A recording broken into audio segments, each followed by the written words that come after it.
আমি ভিডিও আমি জীবনে দেখেছি শুনে এরা আমার মতো ওসমান হাদি কয়জন এত একবারই মাইরে দিবেন গেল। আজকে বিএনপির অনেক ভাই মনে করে কি যদি জুলাই ব্যর্থ হয় আর আওয়ামী লীগ কোনোভাবে কামব্যাক করে তাহলে প্রথম মার খাবে হলো এই যে এনসিপির যারা আছে, তারপর জামাত। বিএনপিও তো মারটার খাবে না। আপনাকে শুধু একটা কথা বলি, সারা দেশে অবস্থা যদি এরকম খারাপ হয়, সারা দেশে আপনি কয়জন এনসিপি গুণে পাবেন না তো, মারলেন। এরপর আসবে কি জামাত। ভাই জামাত তো আন্ডারগ্রাউন্ডে পলিটিক্স করেই অভ্যস্ত। সে হইলো রিমোট কন্ট্রোলের মতো। নইলে সে হাসিনার আমলে গত 17 বছর কেমনে পলিটিক্স করছে, তাই না? তার তো প্র্যাকটিস আছে। যেই দেখবে সে রিমোট কন্ট্রোল দেখবে কেউ নাই। এবার বলেন এনসিপিও নাই, জামাতও নাই, আর আমার মতো ওসমান হাদি কয়জন এত একবারই মাইরে দিবেন গেল।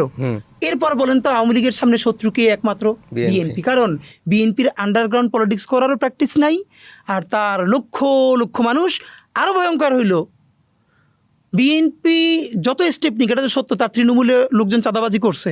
তো যেই আওয়ামী লীগের কাছ থেকে চাঁদাবাজি করছে তারা লিস্ট করে রাখছে না? রাখছে।